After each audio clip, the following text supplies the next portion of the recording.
You're listening to a Bored to Death Herocast, talking superhero anime and other hero fare in easily digestible chunks. Hello again, ladies and gentlemen, and other assorted gender assignations. Welcome to a Bored to Death Bingecast. I am Jay, being joined by Zeke Chris and Road. Yes, Road is back again, and he is going to be joining us for these for the Bingecast we will be doing for Titans Season 3. I have to ask, is it strange not having a title name for this one? You just Titans walked cast. in. No, it's I hesitate a little bit. It might end up just being bundled under the Herocast, name because it's other superhero fare kind of stuff. True. We should start doing it. We have a Marvel cast. Let's do the DC cast. Or something. We can always tackle that later. I should preface this by saying I have not seen any of Titans. I have not seen seasons 1 or 2. I have watched seasons 1 and 2, and I am thoroughly enjoying it. The last episode of season 2 was a little bit of a what? No, Other than that, I just remember when they released the very first trailer, everybody was like, What? What is this? Because this looks like crap. And then when they finally aired season 1, and they finally see the episode and why he says "fuck Batman," it actually kind of makes sense. I just remember everybody saying that whoever was in charge of editing the trailer should be fired. Oh yeah. Yeah, Because whoever edited the trailer did a god awful job. yeah. The edit of that trailer was totally done by like wrong. Main Studio. Isn't that what we were sort of discussing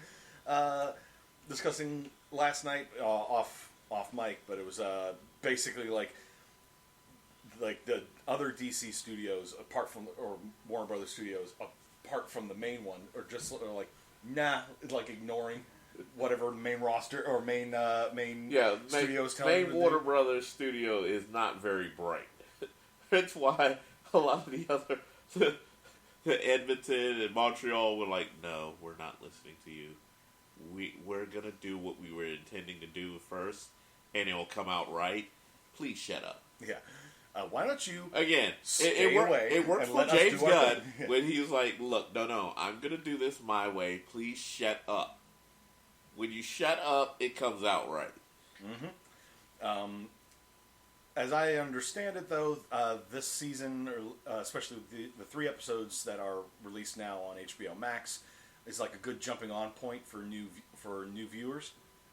Is that am I correct on that? Yeah, because this is the core team now. Well, there's also the fact that it would help. There's some moments in this 3-part episodes that make you go, damn, when you have more built around these characters. Like, I know for a fact, me, Chris, and Rose are going to have that moment of, damn! But you might be going, okay, that affected them a little bit different than it affected me. Right, because I won't have 2 seasons of getting used to these characters. So, it's a good starting point. If you know anything about DC... Yeah, and that's the thing. I know... I'm not really an avid comic book reader, but I do sort of follow what's going on in it, and pick up stuff through osmosis and just what people are talking about online about these sorts of things. So I am aware of a lot of things when it comes to the comic books, even though I'm not reading them. Right, and for me, in terms of DC Comics, Teen Titans, period, that was literally my favorite comic book growing up from DC. I think Teen Titans gave me my super... Because, like, with Marvel, I'll always be a Venom fan. Mm-hmm. With Teen Titans, they gave me my favorite, which was Slade Wilson, Deathstroke. It's like, every time he comes up there, I'm like, now. Yeah, he even back in the day, he was just absolute horror. Single-handedly, very much a no-nonsense nemesis. Yeah, kind of basically, Deathstroke the Terminator was not to be fucked with.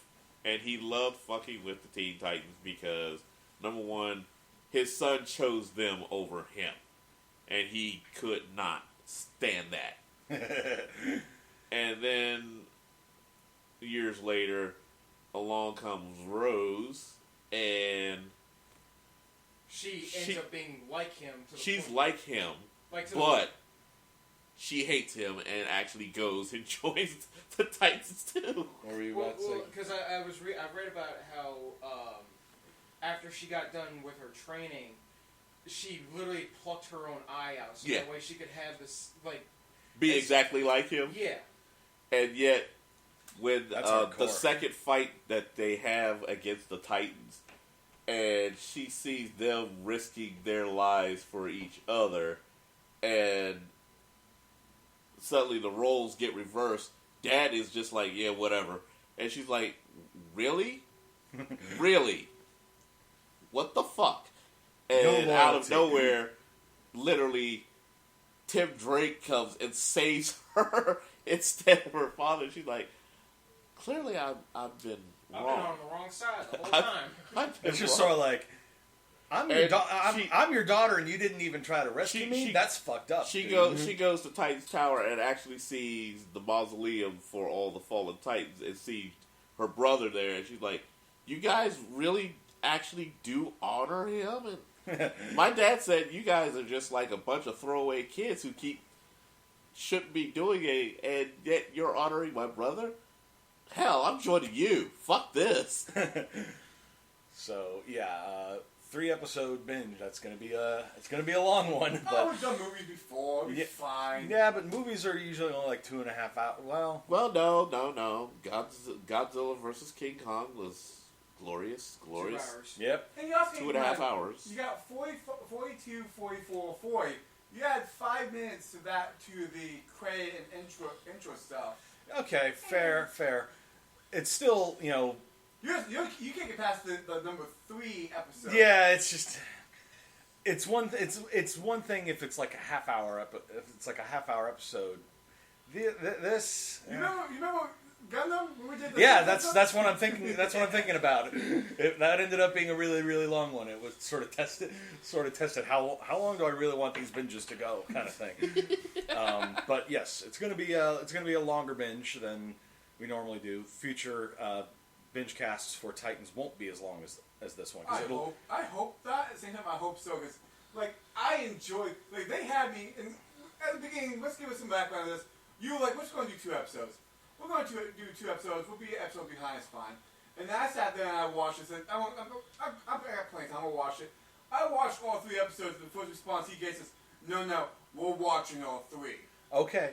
Well, I want that. That was because when we discovered that all 3 of these episodes were on HBO Max, we were like, do we want to do all 3 in one go? That's why I'm hoping they do more like that, where they go, okay, here's another 3 episodes. But they got you so intense, I want more. They're probably not going to do that going forward. They'll probably be back to 1 episode a week. They're burning out to him fast. They did. Yeah, and so that's why they're going to do one episode a week, and we're going to be doing this usually once every 2 weeks. Ooh. Because Road can't come over every weekend. He wouldn't have any problem with that. Yeah, but I'm pretty sure his gas can would have major my problems. gas tank will be like, look, we're gonna have to talk. Hey, I'm gonna have intervention here. I know you like hanging out with your friends, but I can't make. I'm an old car. I can't make it like this. Yeah, it's not just the gas tank; it's the car as well. It's not just you; it's me. Yeah, so we don't want to stress out his car too much. But yes, we will be doing this on a bi-weekly basis. But yeah, so 2 episodes to start with, or 3 episodes, sorry. And so, is there anything else you feel you need to add before we get started? For you. Okay. Say this one catches your interest. You're like, wow, season 3 caught my interest. Would you go back if it's actually back and watch the other seasons, or would you just... If I can find the time in between the other stuff I'm usually watching on a given week. Honestly, you can get away with skipping season 1. Season 2 is definitely the season you want to jump in at. Except I'm the kind of person, it's like, skipping a whole season is a bit much. Skipping an episode or 2 here and there, I can sort of swing that in my head. Otherwise, I'm just like, no. But yeah, it'd probably be one of those things where I'd catch 1 or 2 episodes. Season 1 is just a matter of everybody gathering, and also it's world building and character. Also, you get to meet the Doom Patrol. That's another one I need to do. Yeah, because you have Brendan Fraser coming back. Oh God, and that's so low of him. Mm-hmm. We missed him. Yep. But it's also, And a lot of people did not realize Brendan Fraser was actually in Doom Patrol and was phenomenal as Robot How do Man. you not recognize that voice? Again, It's a been lot. so long since you've seen Again, him. most people don't. They were like Doom Patrol, oh, whatever that is. It's like a lot of people like The Mummy, but how long has it been since they've seen The Mummy and How long recognized has it been his since I've voice? seen Brendan Fraser in general? Since Looney Tunes Back in Action? Back in Action, I think it was. Yeah. Was that his last movie prior to Doom Patrol? That was Or when last appearance? that when we he started that we going- remember. Oh. That was when he started going downhill. Because I think he also did George of the Jungle. He did George of the Jungle when I was in like middle school, I think. I I mean, love George of the Jungle. He It was was a definitely. throwback. George's just lucky, I guess. It was a throwback to the old Well, cartoon. Mummy, George of the Jungle, Looney Tunes. Encino Man. That was early. That was Brendan early. Fraser. Brendan Either Fraser. way, it's still Brendan Fraser. Yeah. He didn't really have I think that was the first movie I remember seeing him in. But like, Doom Patrol was a portrayal of Brendan Fraser that no one was when they actually watched it. They're like, wait a minute, this is not the Brendan Fraser I grew up in love. Like, no, but still, his character in Robot Man is fucking classic. Basically, he's a man trapped in the body of a robot that cannot produce the same effects as a man, and he's just like, you know what? I hate this. There's You were also, about I didn't know anything about Doom Patrol. I know we're kind of going off subject. On That's Titans fine. Here. I didn't know anything about Doom Patrol when it came in. When they first announced season 1 for it. So I was like, okay, let me kind of look into this. Apparently, they're supposed to be DC's version of the X-Men.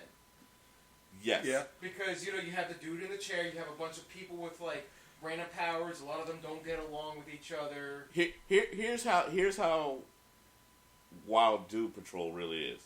Believe it or not, this is actually where Beast Boy and Cyborg originally came from. Beast Boy, I knew he was a part of... Cyborg was originally a part of Doom Patrol. That's why they included him. I was so confused by that. At any rate, Yeah. He was originally introduced there.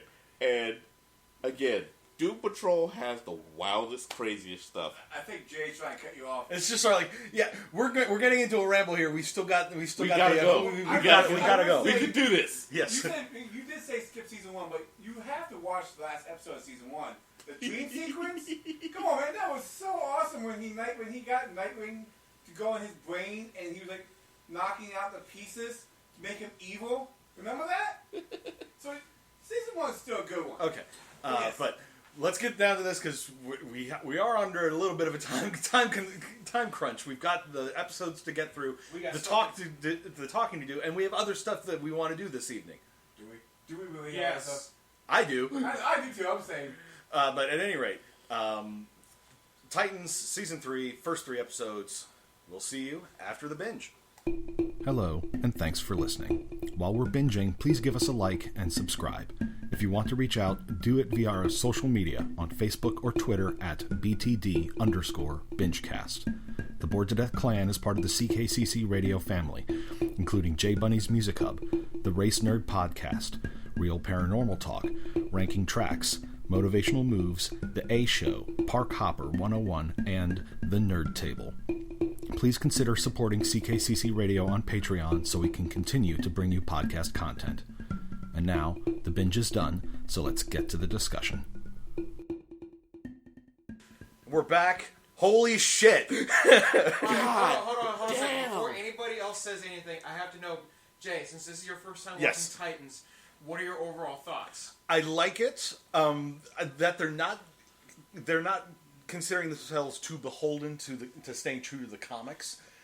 I like that. It makes it opens things up. It's its own universe. Yeah, and it opens things up for bold storytelling directions. So would you end up watching seasons 1 and 2? I'm probably going to go back and watch seasons 1 and 2. I do have a question for you, though. Yes. What do you think of Jason Todd? Fuck that guy. Again, we still are at the same point. Like with Crosshair when we were watching Bad Batch last night. You're just like asshole. asshole. But I it do kind is it is the Red Hood. Red Hood does not become a anti-hero status that he is for a very long time. he is a villain. He Straight is a villain with a chip on his shoulder. up. Yep. And wow, I mean, And fucking- now that's one reason Wow. I'm probably going to go back and see seasons 1 and 2 to see his development as a character, because I'm assuming he didn't just get dropped in here. He showed up. He showed up in what season? One? No, in season 2. If you he remember, shows up in season 1 briefly, Oh, yeah. but he's back in season 2 like hardcore. Yeah, because and I was again, he's an asshole. You can see asshole all the way through. Yeah. But That doesn't change. It's just in the 3 episodes that we watched, I liked the chemistry between the Titans. You know, they did feel like a family. Yeah, they bicker and stuff, but they also sort of joke around. Yeah, they come together. Yeah, and I And- want to see some of that development. You know, kind And of thing. honestly, you take out my man. Not- Yeah. Hold on. Yeah, we'll get to that. So, But I have one more thing for you as well. Besides, yes, go ahead, Z. What do you think of the casting choice for the Titans themselves? I don't really have any problem with any of the castings. You think, well, I think they kept it pretty well. Bear in mind, I like- have no preconceived notions I based like on every previous single episodes. person that they have in their position. Mm-hmm. I love the little nuanced changes that they made. Barbara Gordon, damn. Yeah.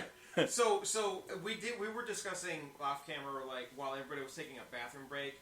Me and Zeke were talking about how for the actor that they have from Batman, I can't think of the actor's name. I know he's a Scottish actor. I know he was in Game of Thrones. I don't know how long he was in Game of Thrones for, but Forever. the issue that we have with him is he's a good Bruce Wayne, but we cannot picture him in the Batsuit. Yeah. Should we have hashtag not my cap, hashtag not my bats? No, not quite. Well, he's not back Not now. quite. Hashtag but my Wayne. Yes.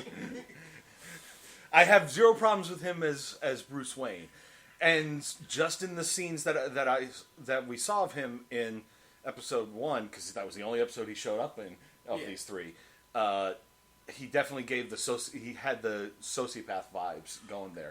That he is, you know, and that's of course been an ongoing theme with recent Batman stories, is that he is just as crazy as his rogues gallery. The thing about the guy who plays him though is that when you watch season 2, there are moments where you can hear his Scottish accent slip out. Yeah, and that, you know, that's gonna be a thing. You know, it happens to everyone. Carl Urban in Dread. I knew you There were gonna bring there were a this up. couple of moments when his accent slips through, especially like in the opening narration. How do you- America. America is an irradiated wasteland. It's just like I don't it was care. a slight He's thing. still Dread. Yes, he was a fantastic Dread. But Yeah. back to Titans.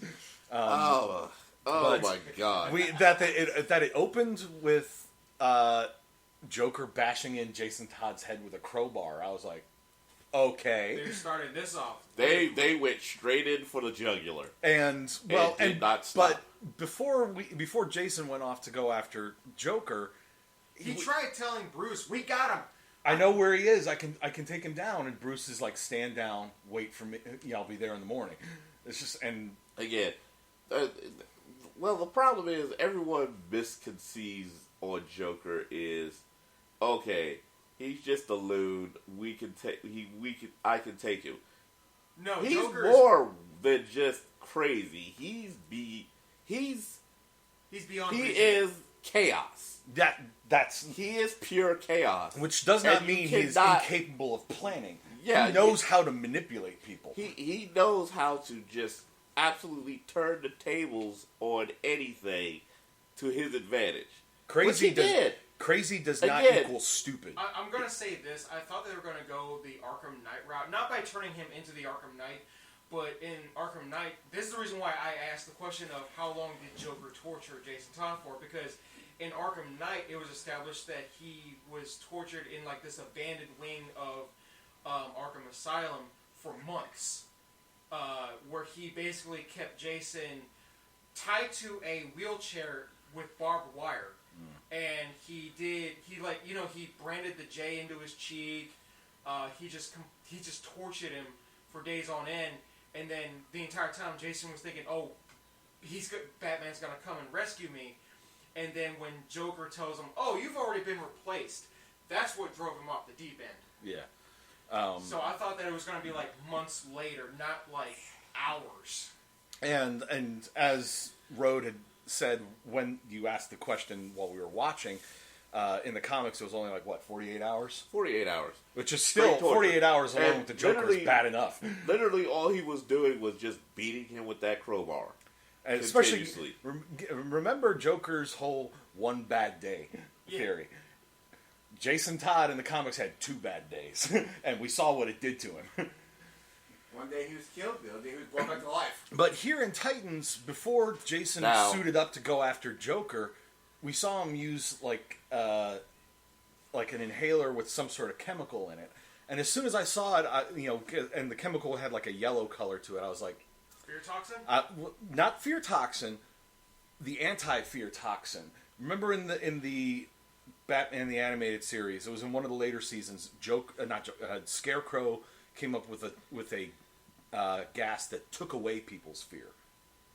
I think I remember that episode. And people just started jumping off buildings. Yeah, well, no, there was like a guy who was like hanging from like a giant balloon or something, sailing over the city, but the guy was noted to have a fear of heights. But now he didn't have the fear, so he was being reckless. Same thing happened to Batman, because he got dosed with the same gas, and suddenly he wasn't afraid of going too far. See, I went the opposite route. I thought because of the yellow tint and the way his pupils dilate, the field mechanic kicked in. The fight or flight mechanic? Yes.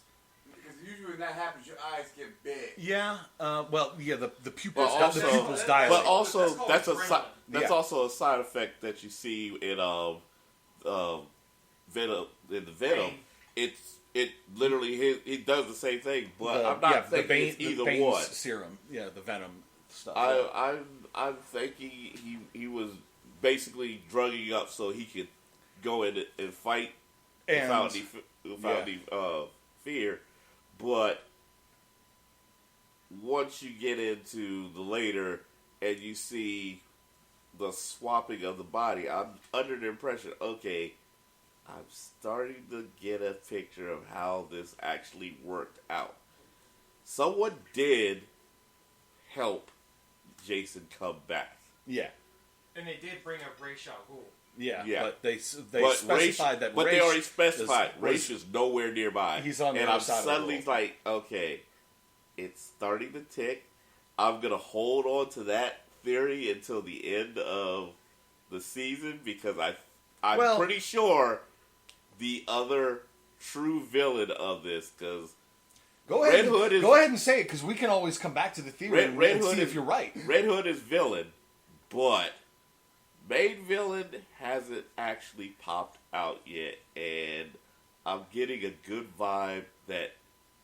Is it tied to the League of Shadows or Assassins, whatever? Nah, it's not even them. I'm just gonna say, I want to go ahead and say it. Yeah. No. This one's gonna be good. Because when they pop up, you're gonna love it. Yeah, but see, the problem with not saying it is when the end of the season comes around, you can be like, "Nah, here's my theory, and here's why I was right all along." No. You don't get to pull that kind of stuff. Say the theory right now. I'll go first. Yeah. I think the mastermind behind Jason Todd's Scarecrow. Yeah. Oh yeah. I have those vibes too. The whole boxed criminal aspect of him Because the fact that he's like, oh yeah, he's looking for a dad to replace him. Plus the fact that Salem looks like it's the field toxin itself, and he's doing biology. Oh man, the chemistry stuff. Yeah, I'm really thinking, because remember they were saying he has been a source for the NYPD, which means Robin might have talked to him, and all he needs is one thread to pull on, and he's got ya. Yeah, Dr. Crane is a genius, very twisted, evil genius. I mean, he was a university professor, and I remember in the Nightfall comic when they did like a brief, very, very, very brief, like a backstory for him in terms of like his origin. It showed that the majority of what he was making as a professor was spent entirely on books, so he spent a lot of time reading books, and apparently everybody always made fun of him because of how thin he is. So his scarecrow thing. Yeah. So for this one, I was like, man, Scarecrow the food in Arkham must be really good Scarecrow's got some pounds on him. The wrong words, spell, fake. Yeah. Well, You open this wall. well, hold on, because we're sort of jumping back and forth a little bit here. You guys are jumping on. Oh, it's yellow. It's yellow. Yellow. You're forgetting. There's one other pure yellow mist that always shows up, and you're missing your point. He ain't gonna tell us. No. I'm gonna tell you, but who else has multiples, but one of them is yellow and causes loss of fear? Loss of fear. I don't know. It's not like a Yellow Lantern thing or anything like that, because that's not what they do, because they inspire great It's fear. one of Batman's rogues, and it's a well-known one, and it's one that hasn't been mentioned at all yet. Hugo Strange. Takes away fear. I drawing a blank here. I don't know. So am I. Who is it? Well, Poison Ivy. She doesn't usually do anything taking away fear. She's No, just her straight up perfume- poisons Her people. perfumes, She's and even manipulating she has a people. yellow perfume that she blows in your face, and you lose all Inhibitions. inhibitions, Inhibit. including fear. That's a fair point. I can see her and Scarecrow definitely working together on this one. I got that triggered as soon as he was doing this. The pupils dilating like Yeah, that. when the pupils went the way they were after he was breathing, Especially I'm with like, they hold light. up. You know, That's So those are two possibilities. Either it's Dr. Crane I pulling have the a high, strings, I have a puppet high mastering theory things from, that it is or Poison Ivy Poison on the Ivy. background. Especially, remember there was the serial killer aspect when Oh yeah, Hush. yeah, remember? the one thing episode 1 did is it dropped so many. Oh yeah, we need to go back and finish talking about episode 1 because there were so many bombshells that dropped in that. Yeah, so we saw like the bodies with the Face saran wrap around their faces, and it looked like if you look close enough, like like there was like Patches missing. patches of blood underneath the saran wrap, and Zeke was the one who was just like, "Wait a minute, is that Hush?" I'm like, "Yeah," because he's taking pieces of people's faces so he can make himself into Bruce Wayne. But the one thing he cannot copy is Bruce's eye color because they have two different eye colors. Yeah. They did that in Arkham Knight. Yeah, no, it was Arkham City. No, Arkham no, City. no, Well, no. Arkham City is where they first introduced the character of Hush in those games. Yeah. Okay. And then in Arkham Knight, you see him come full circle with that. But the one thing that he was not able to copy was Bruce's eye color. Yeah. Well, there's also where we backtrack a little bit more to Because wasn't Poison Ivy in the Hush? Yep. Yeah. backtrack a little bit more when they announced Robin's death over the TV. Yeah, that he was found. We had a special someone watching the news reports. Yes. There was a character that was introduced early in episode 1, like a little like a delivery boy for a 24-hour 24-hour delivery for like a Chinese food place. And he gets stopped by a couple of cops because it's past curfew, and he looks young enough for it, and he explains what he's doing, gives them some dumplings by way of a bribe, which works because Gotham, and they take some issue with the fact that he's got a couple of like Batman decals on his bike and his helmet, and they're like pick a better hero, kid. It's not latex. Yeah. Oh no, it's like they talk about how he's just some maniac wearing a rubber suit, and he's like. And he just sort of mutters, "It's not rubber." And they're like, "What was that?" I said, "Yes, officer." But then when he goes back to the Chinese food place, where it turns out he's adopted by the interracial couple that owns the place, a black man and a Chinese lady, and he has an adoptive brother in that same family as well, who apparently is on the wrong side of the tracks, presumably deals drugs because he. But then, the news report pops up about Robin being dead, and one of them basically sort of, Name drops. It's just like, "Sorry, Tim." And we were just like, "Wait, what?" Tim Drake. Yeah, Tim Drake, and they made him Asian? I don't know He's exactly. mixed. Yeah, mixed of some is sort. he mixed in the comics? No. No, in the comics. He's white bread in the comics. He's white bread, but in this, he looks mixed. Yeah. And which, again, no No problem problem with with how they do it. But It's just especially him. because you had no real reason to suspect it was Tim until the name drop, and you're like, wait, what? I thought it was just another Batman fanboy because the bat symbol on his Yeah. bike. I didn't think of that at all, and then I mean that was like a big shocker, and Dick Grayson returns to Gotham because he gets word that Jason's dead, and he then is confronted with the fact. Well, we're introduced to Commissioner Gordon, and according to you guys, Commissioner Gordon had been name dropped but never seen until now. Yeah. And then suddenly, surprise! It's not Jim Gordon; it's Barbara Gordon in a wheelchair, missing a leg. Yeah, so it makes me wonder, like, so when Joker shot her, did he shoot her in the leg to the point to where, like... Well, she did say she did get shot in the back. Yeah. So I don't think it was the leg. But, so I'm trying to figure out, how did she lose the leg It's then? possible there was some sort of infection set in, because an infection in the leg, if it gets in deep enough, sometimes there's nothing they can do except take the leg.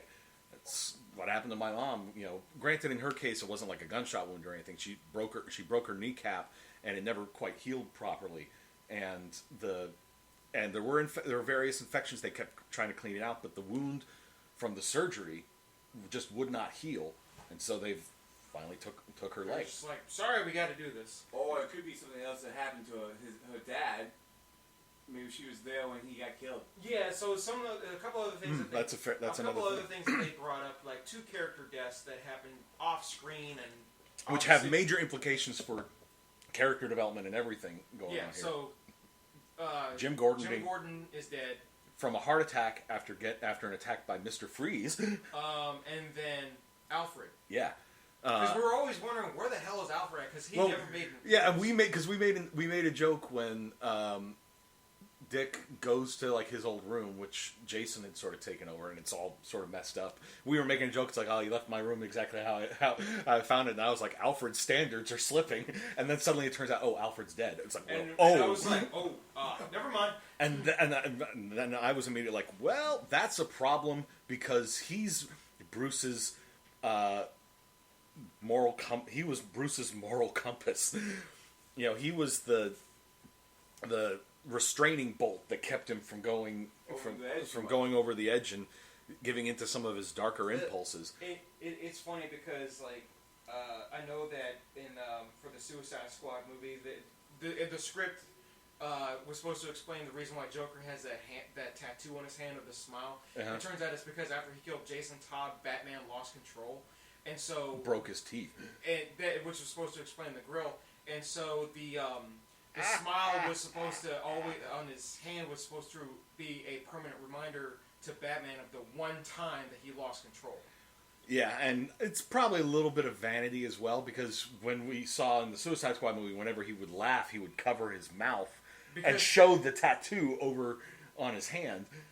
I think there's an element of vanity to it as well. It's just sort of like, I don't want them to really see the grill too much. But yeah, as a reminder to Batman, it's like, remember the time you lost control. I should say that was Jason Todd. Yeah, but when Dick comes to town, it's just like he's trying to help Bruce sort of cope with everything, and just Bruce is acting very strange. Like he offers to make lunch for them, and Dick's just sort of like, wait, what? After he found out he went ahead and buried Jason Todd. Yeah, already. Without anybody being there, even though they're all family to him. Mm-hmm. And it's just, he convinces Barbara Gordon to come by. It's just like, maybe you can help him sort of confront his grief because he's burying it. And which Dick even basically said when Donna died, and because I'm assuming that means Donna Troy. Yeah. Yes. Obviously. And that Bruce had apparently given him the advice to not bury his emotions, and he throws that back in Bruce's face, and Bruce is like, we're two different people, just like that advice isn't going to work for me, kind of thing. It's just sort of like, yeah, I was getting some hinky vibes off of all that, but then it's like Dick goes into the computer and finds records of who were the there were two names in particular. Carrie Kelly, the female Robin from Dark Knight Returns, and what was it, Daxton Chill? Yeah, who's apparently supposed to be Mr. Freeze's son. And Rode mentioned that while we were watching it, and Rode was flipping out. Rode was flipping out about that, but it's just, I'm sure the character is legit in the comics. And he said it was an Elseworld story. Elseworld story, okay. So it wasn't a prime... Yeah, it's just, when I see the name Chill... We think Joe Chill. I think Joe Chill. Yeah. But Darius Chill is actually from one of the except good the Elseworld. Except the name that came up wasn't Darius Chill, it was Daxton Chill. Yeah. Well, there's also the fact they could just be throwing these names, because there's no way they go... If they do that, it'd be interesting, where they drop two different Robins in the same season. Well, but here's the thing. Dick finds these records in the computer, and Bruce shows up, and he asks what these are, and he said possible replacements. It's just like, yeah, every single he's not even cold in the ground yet, and you're already looking for all three people that they show were Robins. One for the Dark Knight Returns, one Elseworlds, and one from very, very long ago past graphic novel that they did. I'm just waiting for them to introduce Cassandra Cain at this point. Why not? But it was just a whole bunch of stuff getting thrown around. They held no punches back in the first episode. No. It was just like, and then, here, we want to show you this, and they just threw the whole table at you. Something else that we hadn't mentioned is that the cops caught up to Joker after he killed Jason he turned Todd. himself in. He turned himself in, and he's already back in Arkham. At the end of the episode, Dick suddenly wakes up in the middle of the night. Bruce is standing in the doorway with blood on his face, throws down a bloody crowbar, and basically said, "It's done." Well, I do. What's between me and the Joker? It's done. That would have been an interesting, actually, thought of as a psychological piece, because think about this: this man's already messed up in the head as it is. The people that he actually consider himself safe around are attacking him. Barbara Gordon and Dick. The last of his anchors have attacked him, and he has none. He has no. And they're both saying the exact same thing. You should have ended this with the Joker a long time ago. And that finally... Well, it was not sort of ended. It's like if you could have stopped him from escaping from Arkham all the time, you could have done it. Right. I mean, this is a fair point. This is a point that is made through so many of Batman's comic books. Right into the Dark Knight Returns. At the very end, when he finally corners the Joker, and he paralyzes him, but in the end, he just can't kill him, and the Joker's like, nah. I've been waiting for you to actually just go ahead and do this, and here you are. You still won't do it. So I'll do it for you. Right, and he's laughing. The reason he dies laughing is because nobody's gonna believe that you held back. Do it, and he just snaps his own neck. Yeah. The parting goodbye to him is basically a spit in the face, because he's like, "Fuck, you did get a win out of this." It's like, it's like Batman knows that he won, but nobody else is going to believe it. That whole scene in the movie and in the comics is brutal as hell, because Batman threw a batarang into the Joker's eye. Yeah, that's right. I forgot about that. And the Joker is like, "It's finally coming. It's finally coming. Yeah, you're finally here." And he's like, "No, I'm gonna paralyze you." Like, no. You don't get to win. You don't get to win this time. But back to. But yeah, if but Bruce basically says that he more or less says that he kills the Joker, and then tells Dick, "Be a better Batman." Yeah. Turns and disappears. Yeah. He walks down the hall, turns the corner, and disappears. Next episode, we're told that he got in his private jet, took off, and then changed the IFR signal. They don't know where he touched down. They don't know where he touched down. He is gone. He's But off the grid. also, part 2, they jump right into To the Red Hood. the Red Hood. And I mean, they go right into probably one of the most best scenes from the comic book, Which I the wasn't animated familiar with. series, You guys were and getting the all movies. excited. the scene where all the current heads Crime bosses. are standing around like, who called us in? You called us in? No, I didn't call you in. And then you just hear the voice, and the bag drops. And like, Goes, oh "Open the shit, bag." he's already here. And he's like, look at the bag. And nobody's paying attention. He takes out all their goons that Well, he are takes there. out one. He's like, He takes out like 1 or 2 goons, not all of them, but one or two goons. the other goons were taken out too. When Were he they? finally dropped down. Yeah. He dropped down and started shooting them.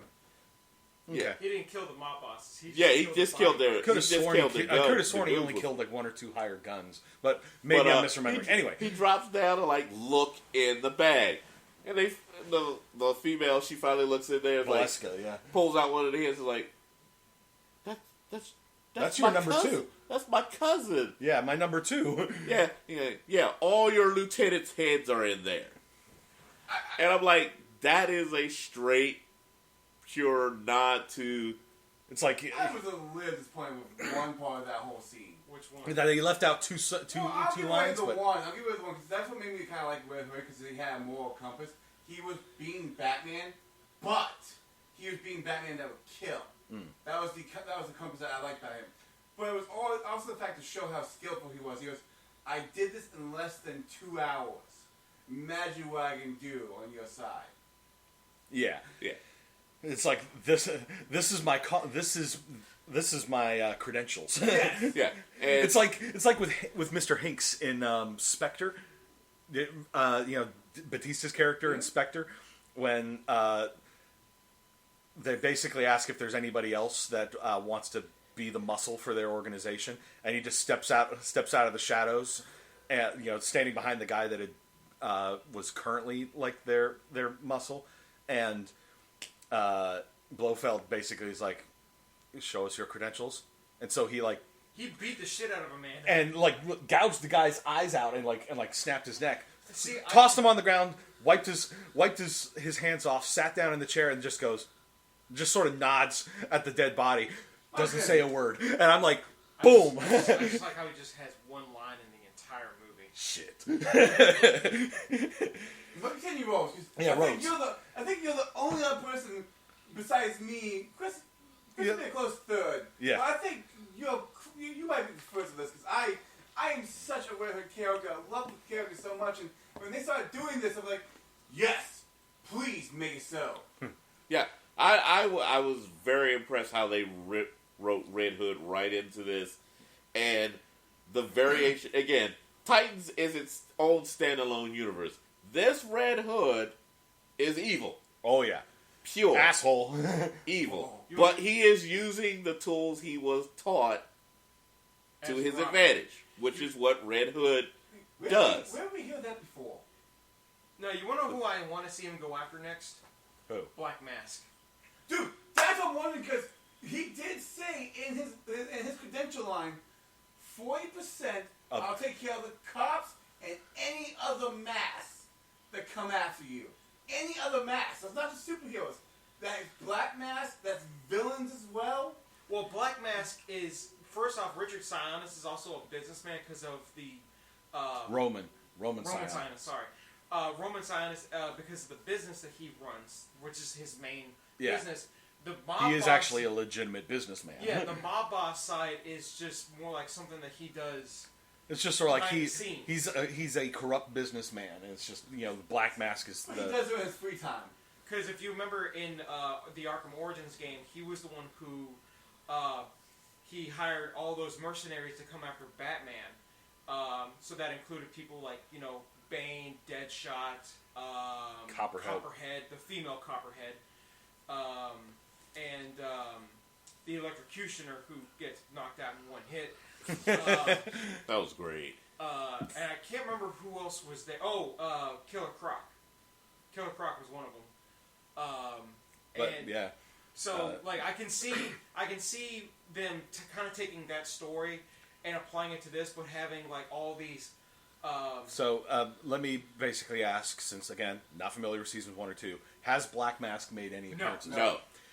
So what? This is first season was just basically meet the Titans. World build as we are all coming together. Establish the characters in the world. Season Your 2. big bad for season 1 was like one episode of Trigon. That was it. Everybody Well, was meeting. the nuclear family was after Raven. But they were more of a side minion boss. They were Yeah. trying to. They were. They were side quests. Everything was leading up to the season finale of Trigon. All right, season 2. Season 2 is you see Titans together, and they must stand tall against Deathstroke because Slade Wilson. Fuck it, Deathstroke, the Terminator. Yes, I will keep calling him that because that is his original title. Fuck all the others. You can't use the Terminator. Yes, we can because that's who he is. He was pure nightmare food. I also think that's one of the reasons why they brought in. I know we're getting sidetracked. I'll probably pull us back in a second. worries. But season 1 probably didn't do as well as they thought they would, so they were going to play a gamble. It's like we got to get people in with a good villain. Deathstroke is known for the Titans because of Teen Titans and everything like that. Slade, yeah. They always knew, so they like, if we're going to play this gamble, we got to bring in Deathstroke, Slade Wilson into the match. And I mean, they had the kids too. I mean, both of them were there. And that, I think that's gamble what helped push them over for season 3. But yeah, but you saying, thinking that they're going to bring in Black Mask, maybe it'll be a thing where it's like, yes, he is sort of essentially another one of the mob bosses, but he maybe turned down the meeting, and that's why Red Hood goes after him. It's just sort of like everybody plays this game, and if you don't want to play, then you're dead, kind of thing. Maybe that's why he goes after Sionis. I'm just kind of wondering. Well, from what it looks like right now, all his entire sights are on Titans and literally just taking them out. Yeah. And right now, I think he does not realize it, but he just put the crosshairs of doom on his ass. Well, we'll get to that in a second, because in episode 2, they're establishing that Red Hood is manipulating things and manipulating people into committing acts of terror. This woman is apprehended, and where did the little note, "I want to talk to Nightwing," come from again? I guess she handed it to him? Oh, is that a pocket? Okay, maybe that's what it was. They But didn't the show us woman here- had been caught on an ATM or something, looking terrified, putting on a red hood, and then as she walks away from the ATM, tosses a backpack on the ground, which then explodes, kills 4 people. She's apprehended. They find a handwritten note on the back of a piece torn out of a textbook or something. Out of a science book, from the looks of it. Well, they explain what it is later. It wasn't a science book; it was a chess textbook. Oh yeah, that's right, because the chess motive behind. But when she's she's caught by the police, they have her in an interrogation room where Nightwing shows up to talk to her, and she before he shows up, she's just sort of praying to herself. But when he shows up, she stops talking altogether. She's terrified, and then just shows her arm where it's clear there was some surgery done, but then carved on top of the surgical scar was a phone number. So he passes that to the cops on the other side of the window. They dial the number, and there's nobody on the other side, but it triggers a subdermal injector, which injects her with some drug that kills her. I was thinking something along the lines of cyanide. Well, it was pain. Whatever it was extreme pain, and she snaps her own neck to make it stop. And it goes from his mouth a little bit. Huh? Well, yeah, that could have been cyanide also. Yeah, because that was whatever it was. you could see She it was running screaming in through her pain. veins and going up, and she was screaming in pain, and just finally to stop it, she literally just did a self neck snap. Well, instant gone. And then they consider the note and what was on the back side of it, and they originally thought it was a science textbook. Also, until They talked to them. until they talked to Dr. Crane, and Dr. Crane brought up like a chess. Well, we gotta explain Dr. Crane quick. Yes. Because they're having a conversation, Dick and Barbara, and they're like, we're going to do this profile. We're going to use our best people, and we have someone on the payroll practically. You're not going to like it. You're not going to like it. And He's like, oh, no, who is it? It's Crane. What? You're taking advice from a crazy person, and I'm like, Dick, remind me who trained you again? very true. Then again, Dick could have been like, exactly. Anyone who says anyone is crazy in this needs to just sit down for It's a like, moment. you remember what city you're in, right? Gotham equates to, yeah, you have to be crazy to live here. Oh, And if you're not crazy, It don't will worry, make we'll you. fix that. And that is actually that whole line is actually that is a theme. It is that is a theme in that Gotham. is mentioned throughout. is it mentioned years. on the Welcome to Gotham? You ain't crazy yet, but you will be. I'm sure somebody has probably Actually, made it like was written on the bridge. somebody had like painted it like graffiti. No Man's Land. They actually, before the bridges were blown, it was written on one of the main bridges going out of Gotham, and it was just like it's an old saying that shows up throughout all of Batman's history, and it's a statement about just how dangerous it is to live in Gotham. Mm-hmm. You live in Gotham, it tarnishes you. Yeah, it really does. But he goes and talks to Crane, who immediately, before he even turns around, asks for some weed. Where's my marijuana at? Well, and he explains it's not because he wants to get high, it's because it helps slow his brain down. Because his brain just sort of fires so quickly that it probably is very distracting for him. And Dick tosses him a bag of weed, and he starts like rolling a. You got my papers? Rolling himself a joint. He asks for a light, and Dick's like, no. and he just tucks it behind his ear. He's like, I've got connections. I'll get one later.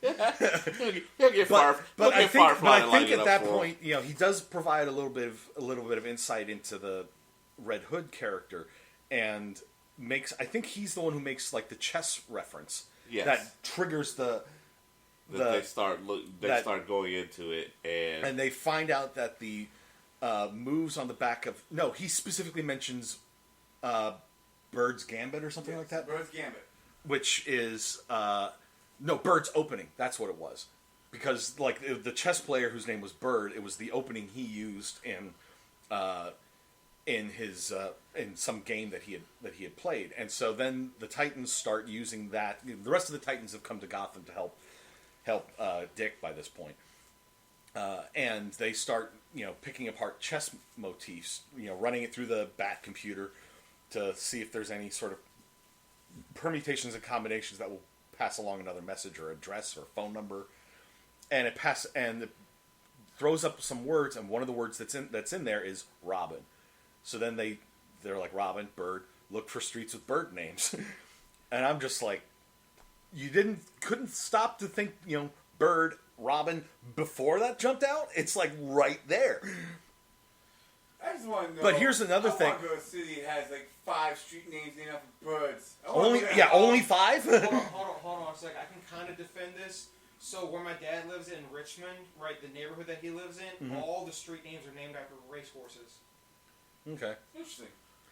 But Secretariat is one of them. Here's the thing that just sort of occurs to me with the whole Bird's Gambit thing, and everyone jumps on Robin because Bird. What is a crane? A bird. We've been saying, one of the theories we put out there is that Crane is manipulating things. It's right there. I mean, they did make him the main villain from Arkham Knight, so it would kind of make sense for them to. But then again, going along word association things like this, that's something the Riddler usually does. Right. Yeah, but I don't think they're going to use the Riddler right away because Riddler wouldn't fit for Titans. Yeah, but at Now, any rate, Duella Dent, yes. Shit, yes. She would fit. That's why I wanted him for the cast. We know. Between these two alone, it's going to be fun.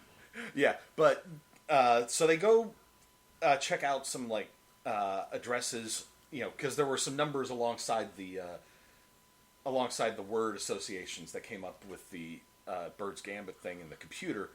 They tie those like numbers to street addresses on those bird streets, and they find like missing people from those houses, like no sign of struggles or anything, but they find out that there are families living there, parents with kids.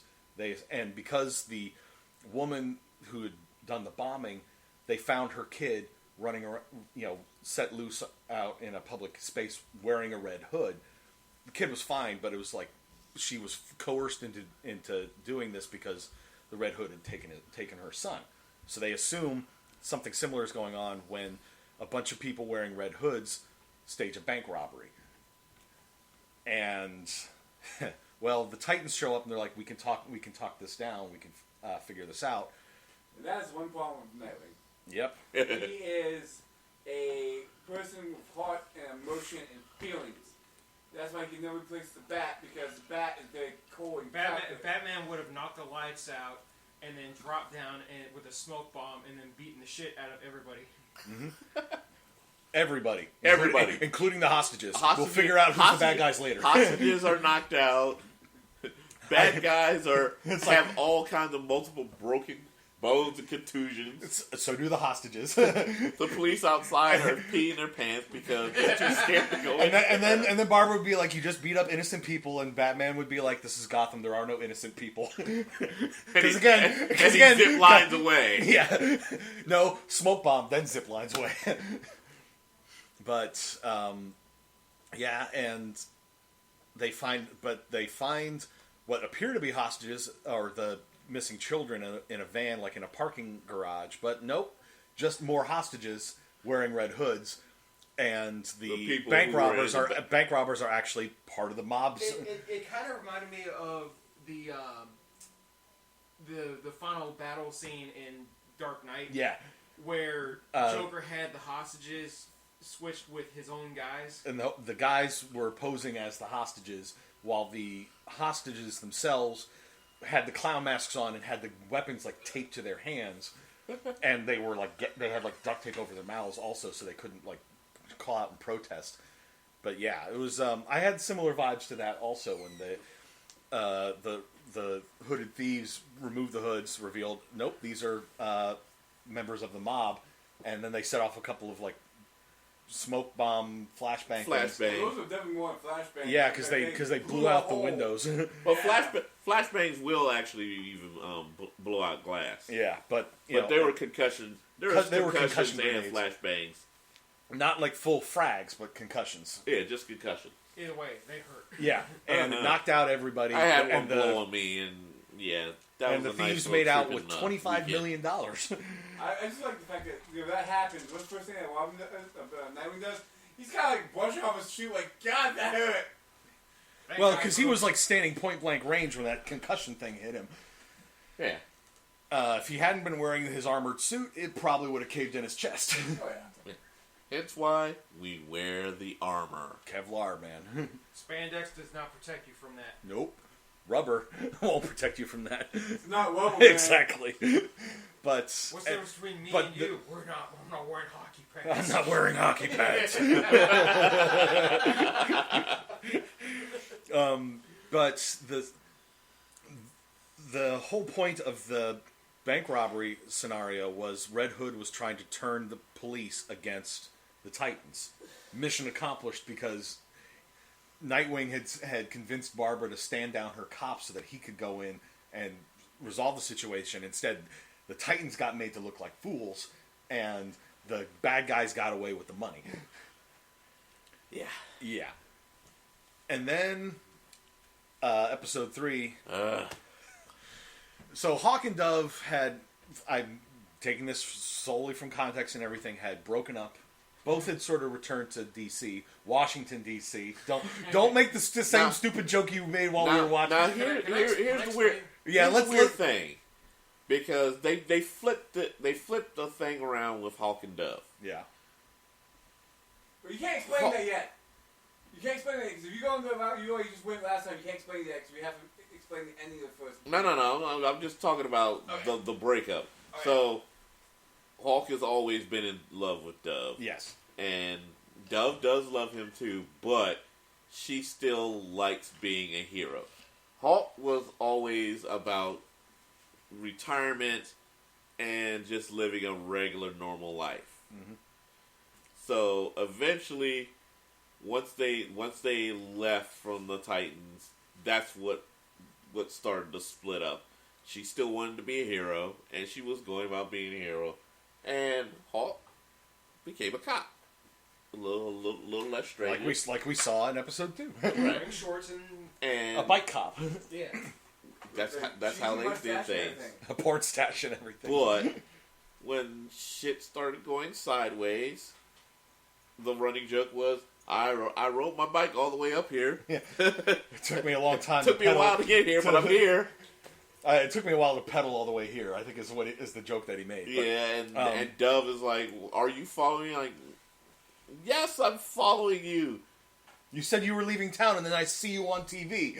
So, of course, I'm going to be here. Because, damn it, I love being Hawk with you being Dove. As the one person in the relationship of this aspect, that fucking argument sucks so much. Why didn't you call me? Why do I have to call when you should have texted me?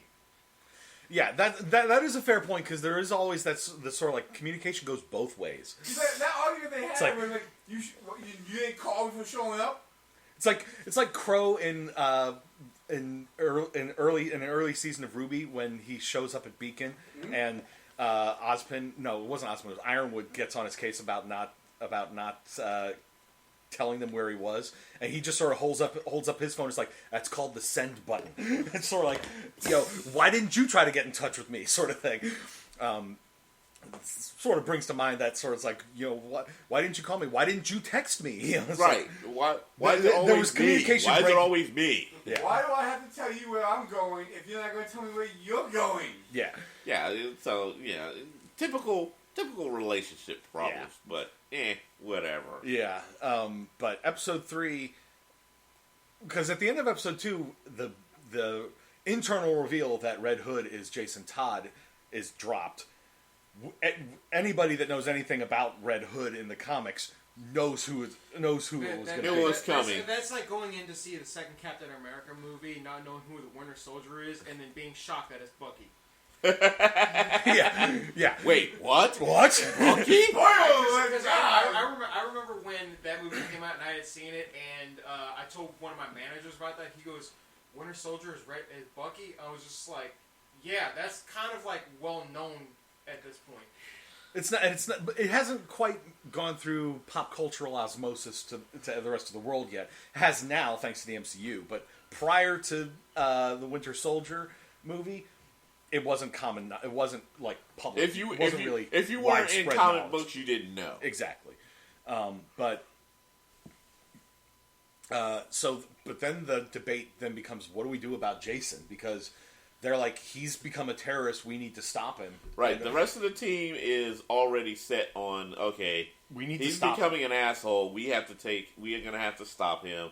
And, of course, Nightwing is like, we just need to capture him and bring him back around. It's like, we can talk to him. We can figure out what's talk going him on. down. This isn't like him. Something's wrong. And yes, again, but he's pulling all these punks. And then he manages to call Hank.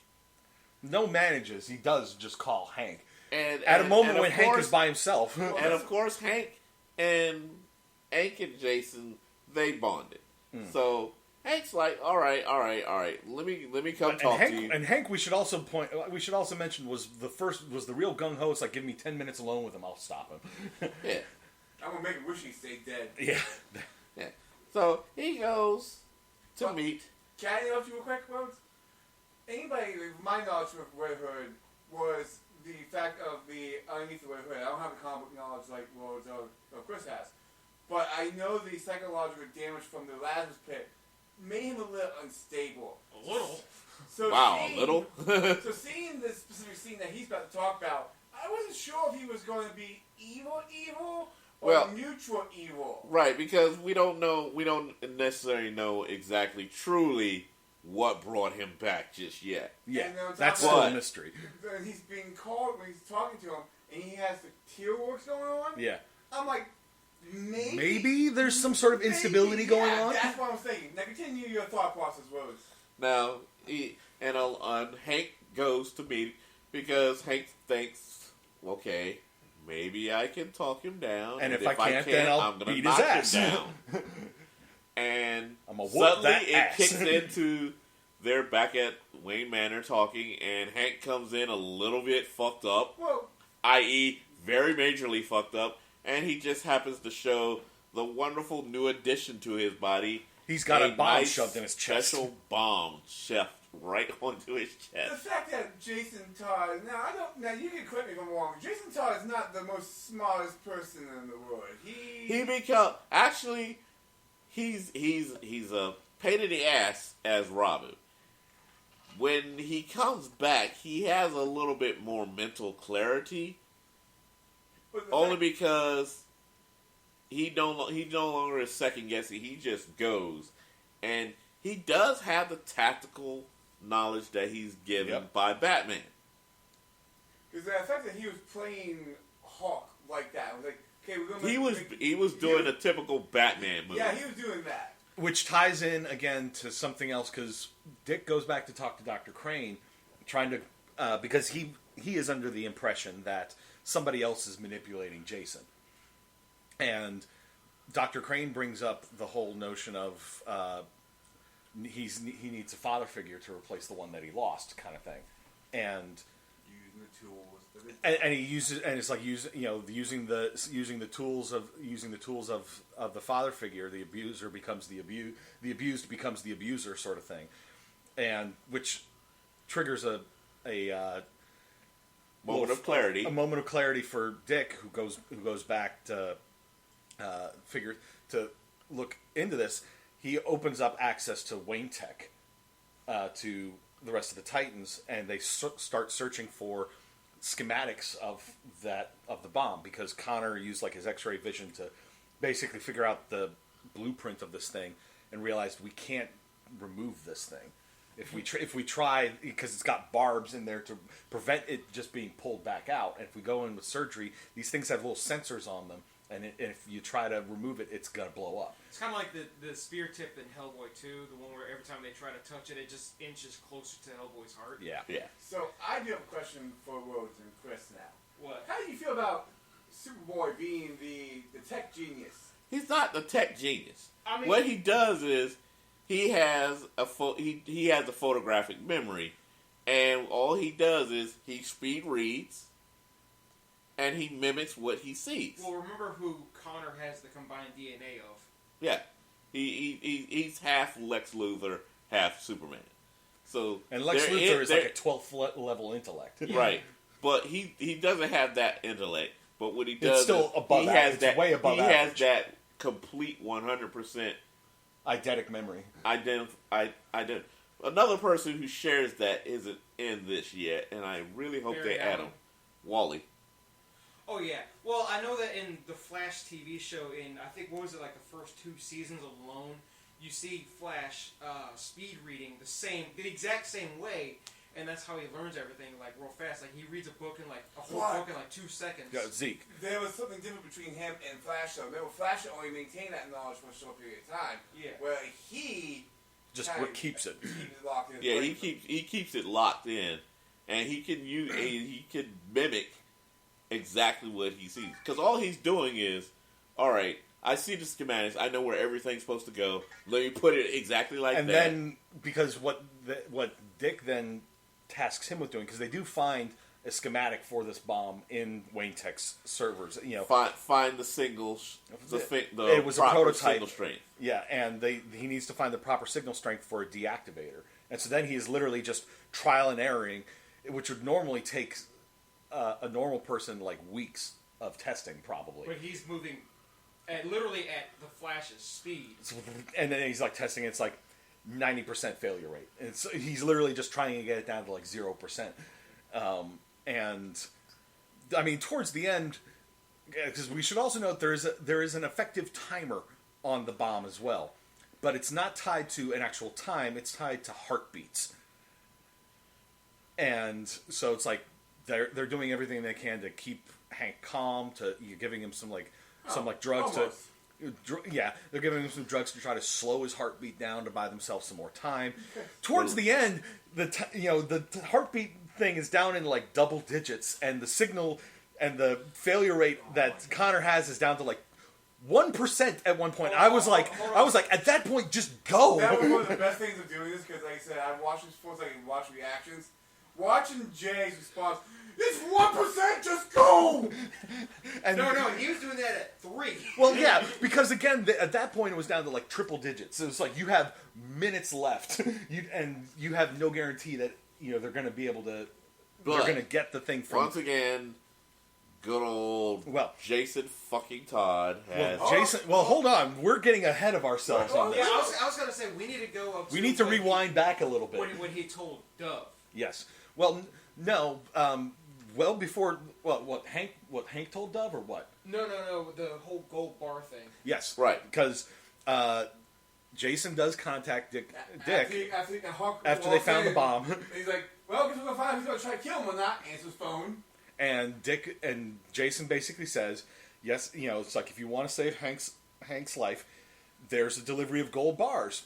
Bring it to me, and I'll give you the remote. It's like $50 million or something in gold bars, and Dick's like, it's not about the money. Just what and everyone else is like, well, let's go ahead and get the bars. And everyone else is just sort of like, this is Hank we're talking about. It's like you're and everybody besides Hank, because Hank's like, you better told him no. Yeah, Hank's like the only one who's just sort of like, I'm not worth it. Don't let him turn you into. I know I'm a piece of shit. Just let me die. Yeah.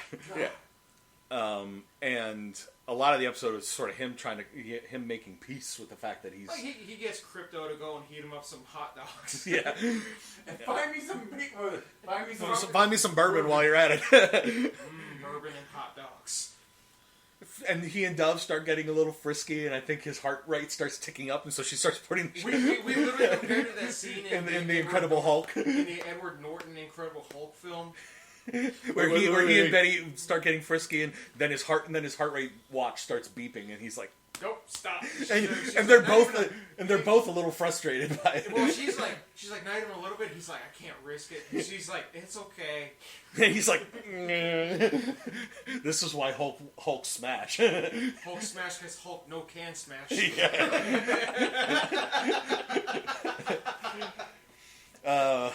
But. And finally, Dick is still trying to unravel the mystery and find more clues that'll lead him to Jason's location, because Jason is tying up all the loose ends that he can. And finally, he figures out it's not an offensive maneuver in the tech. Well, actually, it's Gar. Yeah, that was Gar. Yeah, Gar figured out Beast Boy. It's not an offensive. It's a defensive. Basically, he's protecting himself. And he like burned down the safe house where he'd been doing his chemical experiments, and burn that evidence. And like the one, and he's removing everyone who has a true close connection to him. The only person who was truly close to him, one of which isn't on the team right now, Ravager, and the other was Hank. I didn't think about that one. Hank was the only person who got along with him. Everybody else was like, you know what? You're an asshole. God, we need to use you as meat. No, he's not a dick. Dick is somebody else.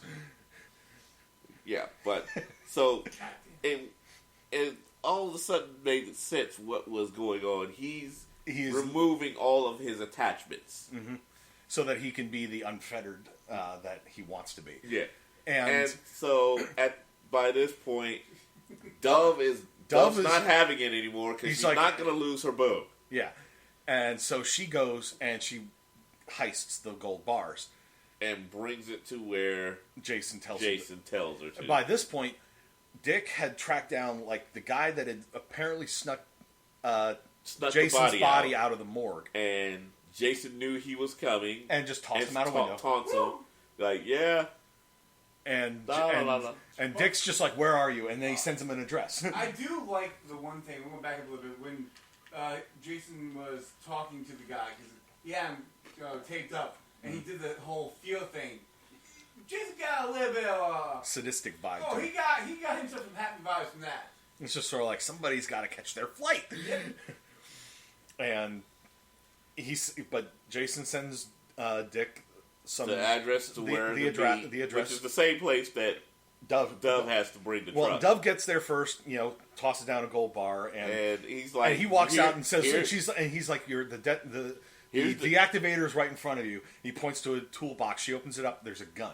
Right? He said right in front of me. I don't think he pointed to the toolbox because I have the. No, he did. He said the detonator's right in front of you. The deactivator is right in front of you. Right, it's right in front of you. And he does point to that. Well, no, he doesn't point at all. He said the deactivator is right in front of you. Yeah. And she's looking around for where it is, and she sees the toolbar. And then he holds up the. Then he holds it up like, yeah, here you go. There's only one way to get this. You have to end me. And he takes the Red Hood helmet off as well. It's just like, do it. And she's pointing it at him. She's debating, getting ready to do so, and along comes Dick. And Dick comes to the rescue once more. They fight over it a bit, but she gets up with the gun, and we're right at the last few seconds. And she's like, don't want to do this. And you can't come back from this. And Connor, meanwhile, has gotten the failure rate down to like single digits. Off. He's on full speed, heads up to the room, and she pulls the trigger, and it just goes click. And they're just standing there like, what's going on? And then Jason goes, "Oh, looks like that was the detonator." Looks like you had the detonator, and literally like the moment of absolute unbelief. Yeah, then it cuts back to Hank. Hank, who's just sort of made peace with it. Hank knows what's happening, and then you see like the timer, like 5 beats left. Yeah, and it just goes. 0. It starts doing the beep, and he's just like, okay. But it's the fact that Superboy at full speed comes right to the room, and literally he was there to see Hank's face as he blew. I think he was in the hallway. I don't think he was. Yeah, he ran in as the fireball was. The fireball was coming at him. He didn't see Hank's face. Hank's face was already gone by that point. No. He came around the corner. He's seeing Hank's face. Oh. He sees Hank's face as he's coming down the hall. Because by the time when it blows, he's actually there right at the door and stopped as the wave is just washing over. He saw Hank go. And that's why his look was just like... And then it cuts back to Nightwing and Dove. And Dove she realizes what she just killed the love of her life, and she's losing it. She collapses in Dick's arms, and Dick looks up, and of course Jason by this point is just ghosted. So was she being comforted by Dick? God damn it! Oh my God! Really? Too soon. Well played. It was also the what was it when Crypto walked walks out with all he's just covered in ash and soot. And the thing about it is, he was sitting there on his lap the entire time when he blew. Oh no, poor dog. Poor dog is traumatized. Poor dog. Your owner is traumatized. The whole team is traumatized because Gar knows what just happened. Yeah, Gar and Starfire. Know what happened. Too. Remember, he's on the camera. And the camera, went the camera went to static. The only person who did not see it was Starfire. Right. Dick and Dove didn't see it, but they know what happened. She just saw Gar's face like going into complete shock, and she comes over there and grabs hold of him. Now, you think she didn't? She may not have seen it, but she probably heard the explosion. Yeah, you could feel that. But you also keep in mind, Dick and Dove did not see it. They also saw the fact that you just pulled the trigger Right. on You just death. pulled the trigger that blew your boyfriend up. Which is an awesome end take for the end of the movie. 'Cause remember the movie with remember Under the Hood? Because he would not kill Joker. He would not kill him. Nope. And what happened? Doug pulled the trigger. Doug pulled the trigger, killed the one that she loved. Awesome turnaround of that. Yeah, pretty much. And again, the writing for this for 3 episodes is I am already hooked. way, We are definitely going to continue doing this bi-weekly again. But my god, Well, see, I am going to go back and watch the first 2 seasons. Jay, so this is what I want you to do. Yes. Watch the first 2 seasons and then record your thoughts. Record your on feelings. Seasons 1 and 2. Well, we'll just cover my thoughts on it as I catch up on things in these things, because me doing a solo cast is not very good. No, I'll sit with you. I'll sit with you. I'll sit with you. I'm going to do what we've been doing with Fire Force. I'm going to drag you down. Come on, man. We'll go watch 2 episodes. Go. Come on. All right, hey, we're done with Fire Force, so that's what we'll do. We'll do a couple. We'll do Titans. And then kind of like also do Doom Patrol also. I have not done that one. Oh, yet. sweet Hey. God. When you guys do Doom Patrol, I might have to be here because you, know what? are When- not ready you know for what? Doom When, Patrol. when Titans season 3 is done, we'll get you back in for Doom Patrol. Oh, yes. There's a problem with that. I haven't seen season 2 yet. Well, we'll bring you We're gonna do season 1. We'll Dude. Okay. Season 1, you can We're do not gonna season- jump in and you can do jump into season the new 1 to stuff. season We're just 2. gonna They're pretty short, but it's just the level It's of just- And whoa. the DC cast has been united. But I like, I've basically said this sort of thing. I don't think that they have to stick strictly to comics No, and everything. it's their own universe. Exactly. But they're pulling Well, bits and pieces out of there. Not just and not just using it. Titans in general. When it comes to adapting things, it's fine to make changes. Oh, Because yeah. if you go into a movie knowing exactly what is going to happen, it loses something. Right, because in Doom Patrol, they made the initial change. The original Doom Patrol is all there except for Gar. Gar has left for the Titans. Well, in the Doom Patrol episode in season 1, Gar is established as still being a member of the Doom Patrol. Right, but he's left with the Titans. I think in season 2 is when he got kicked out in Titans. Because he went back for something in season 2 of Titans, didn't they? If I remember correctly, yeah. And then they're like, we want nothing to do with Gaul. Oh, it's because of Raven. That's what it was. He wanted to have control of Raven. Oh, Right. And Which what I they did, want- they basically they were forcing Gar to go with him because they saw that there was a chance for him to have a life outside of the house. And the house, you once you watch Doom Patrol, you'll understand living in the house is not a happy thing. You're actually not very happy being there. It's not like being in the X Mansion where... No. Oh God, no. So You're not there. So it's more. You're not there of your own violation, really.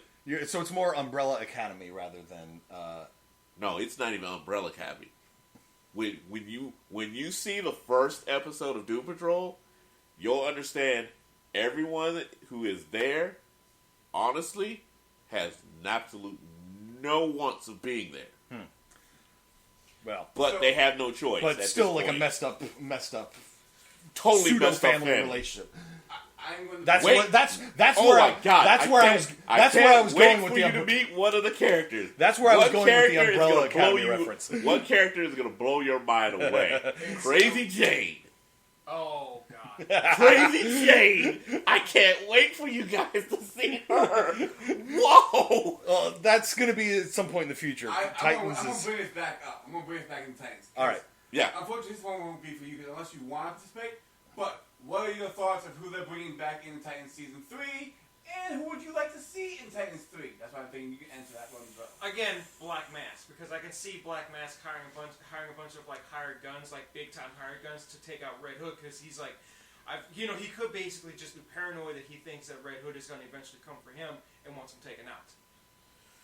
Like, hence the Arkham origin thing. You don't want any of the original cast members coming in back? I mean, if they're of course Raven, because where was Raven at again? I think- Raven has left for Themyscira. Okay, She's now I trying to remember. find a way to bring Donna back. Okay, so Yeah, they did establish that. So obviously, So those two are checks.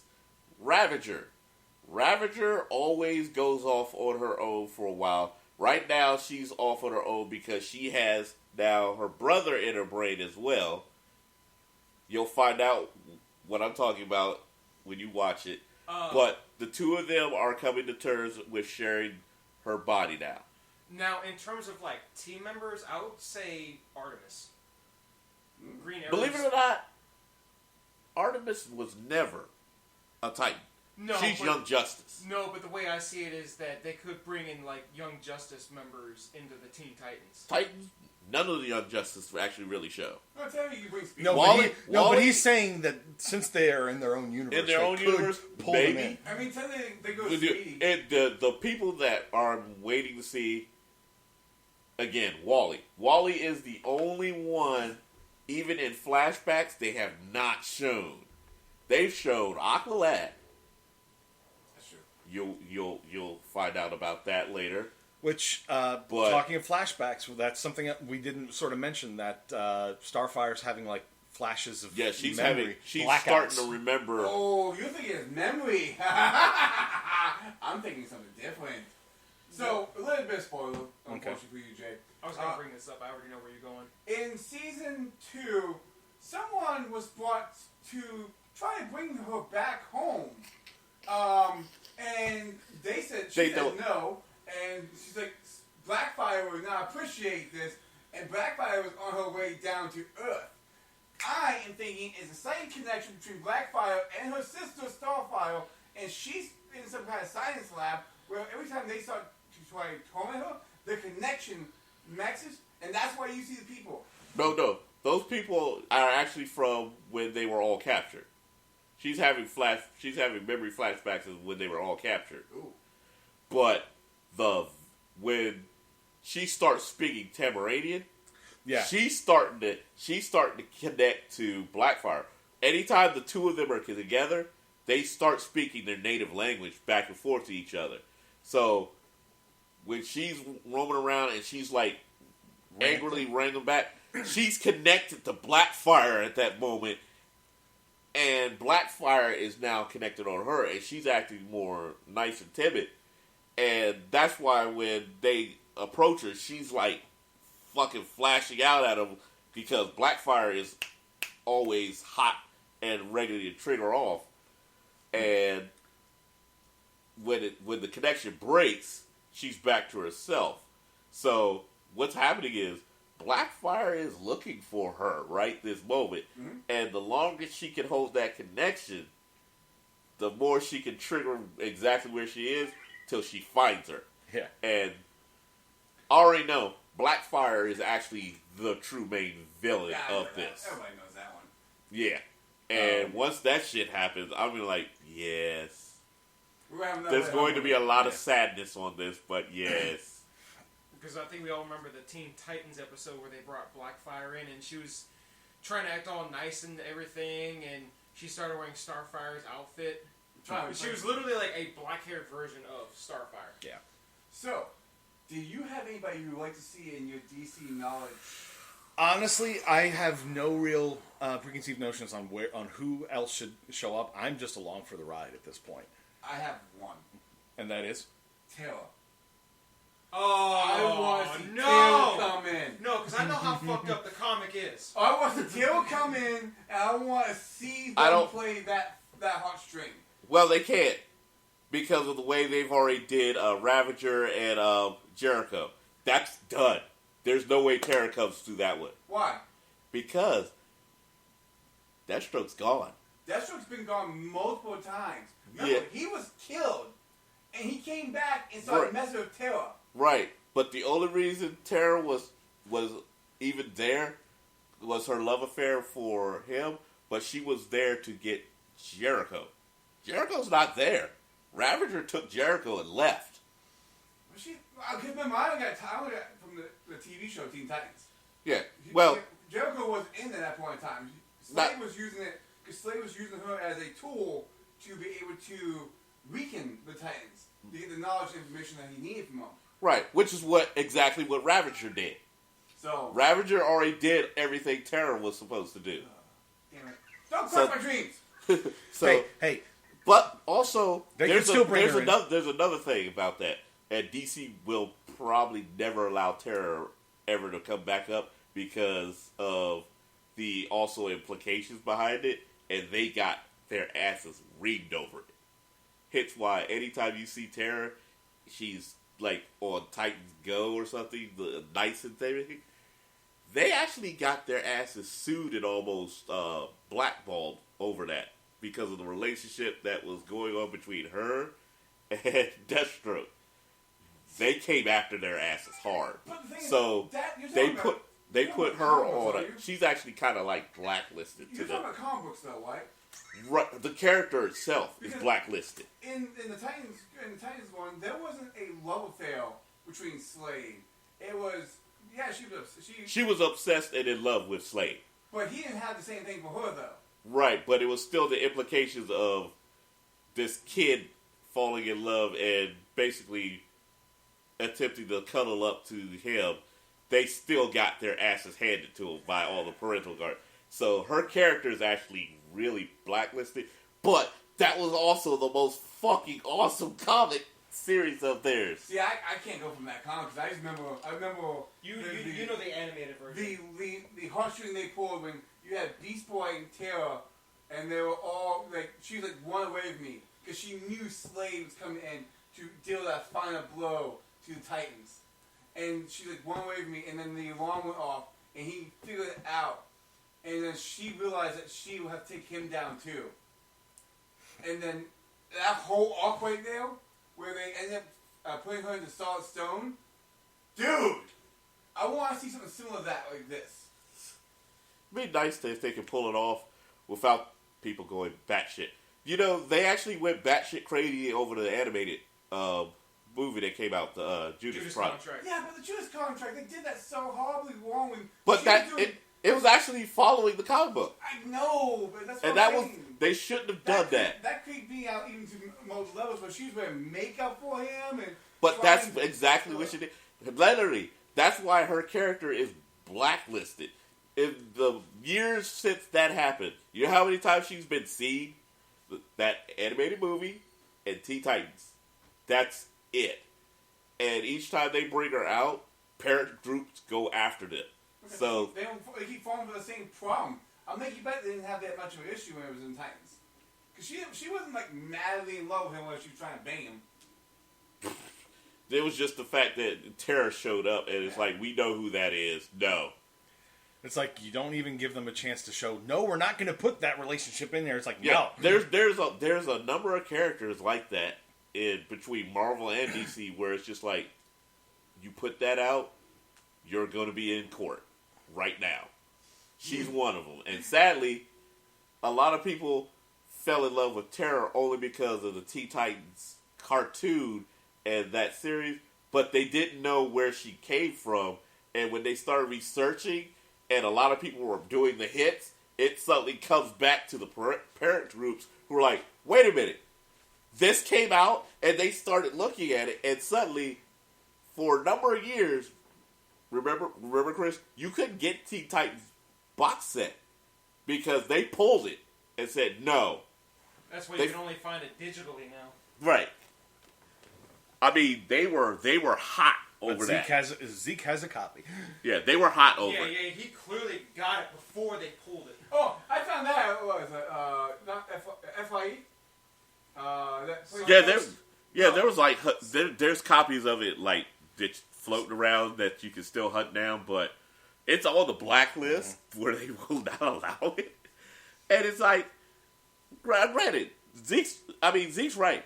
The story in Teen Titans cartoon was great, and they were doing everything they could to make sure that there was no sign of the romantic relationship from the comic book that caused all the fury. But the name alone gave it away. That when they found out, okay, Terra is back, no, we told you not to use this character. If I remember correctly, wasn't it Beast Boy who had a thing for her? Beast Boy fell in love with her. Beast Boy fell in love with her. Raven was cautious about her because I think she still had feelings for Beast Boy, kind of. Yeah. You know, she couldn't admit because of her power. Yeah, right. Much like Starfire with Robin. Well, Starfire and Robin was different because Starfire's powers were based upon feelings and emotions, and she was happy all the time, but she didn't know how to actually say it. I remember the episode where Starfire and Raven switched bodies.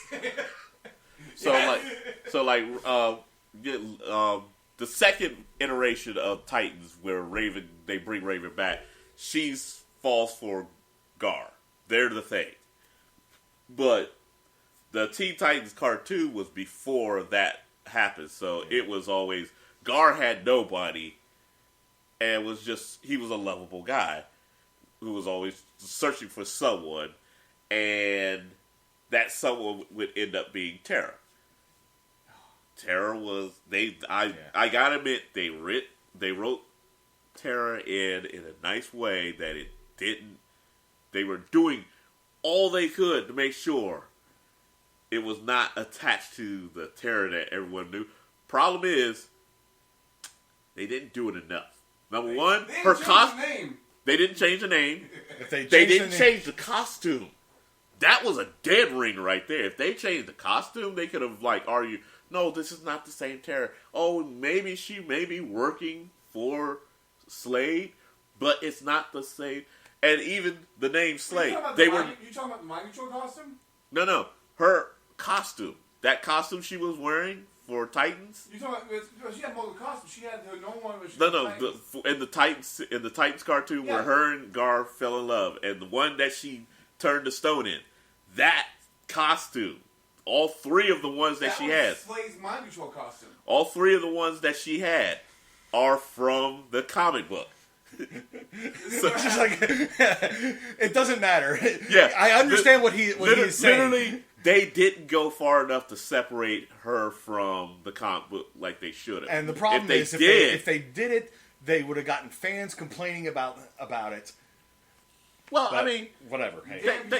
No matter what, a great comic book, but people who didn't understand the comic book railed against it, and it's fucked it over for Moral that Guardians one ruin everything. Yeah. What we're saying is the cancel culture evolved multiple times now.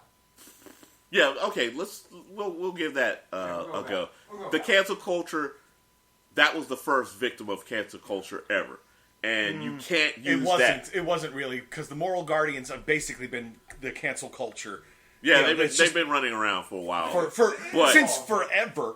But they took out Terra, and Terra is a no in DC. Anyway, we're getting into ramble territory here. We are. We're rambling. We're rambling so hard. This is a great series. I'm talking I'm already down for it. In terms of writing, writing is fantastic. I love this. And again, I know who the writer is. Jeff Johns knows his DC. And the acting is very good too. Like I said, the chemistry between the Titans. I have no problem with any single character. I even love Barbara's character. Who they got to pick Barbara is spot on. That's a Barbara. Yep. An older Barbara, but still it's Barbara. That basically hung up the cape and is basically wants nothing to do with Batman as much as possible. Yeah.